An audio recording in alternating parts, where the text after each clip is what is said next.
یاد از روزهای تلخ جنگ در افغانستان، در کشوری که با تاجیکستان هم مرز است. وقت 24 سال داشت به عنوان مترجم نظامی به افغانستان اعزام شد. مانند هزارها سرباز و افسر ارتش شوروی فکر میکرد برای کمک به مردم افغانستان وارد این کشور شده، نه همچون یک اشغالگر. بیشتر همین از جهت روحی روانی مشکل میکشیدیم، دشواری میکشیدیم، برای اینکه هم تلفات دوستان ما بود، هم تلفات طرف مقابل بود که باز میدیدیم که همون مردم تهجویی، مردم خود ما، هم خون هم نژاد ما هلاک میشدند. سال 1987 پس از انجام خدمت نظامی به تاجیکستان برگشت.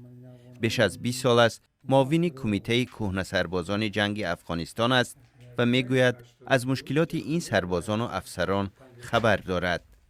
یک گروه کلان همین دوستان ما، هم یراقخان ما، هم سنگران ما از همین زخم از همین عذاب روحی آهسته مریض شده وفات کردند.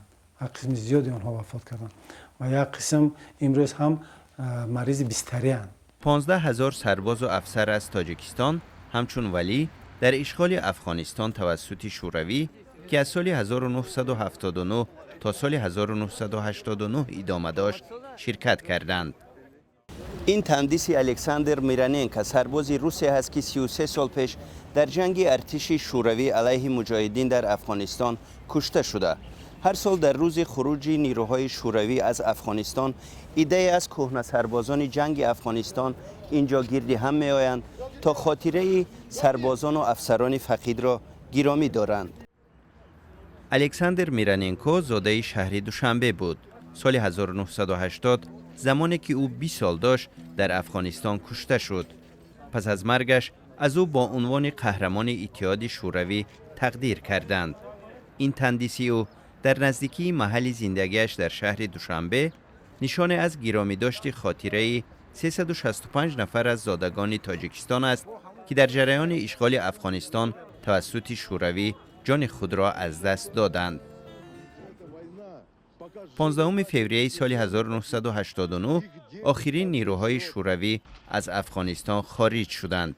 جنگ 10 ساله به پایان رسید که به باور بسیار آغاز برای فروپاشی شوروی بود. بسیاری از این کهنه سربازان اکنون معتقد هستند که ورود نیروهای شوروی به افغانستان اشتباه بوده. از اما وارد نشدنشان بهتر بود. هم بر ضرر مردم افغانستان شد، هم بر ضرر مردم شوروی.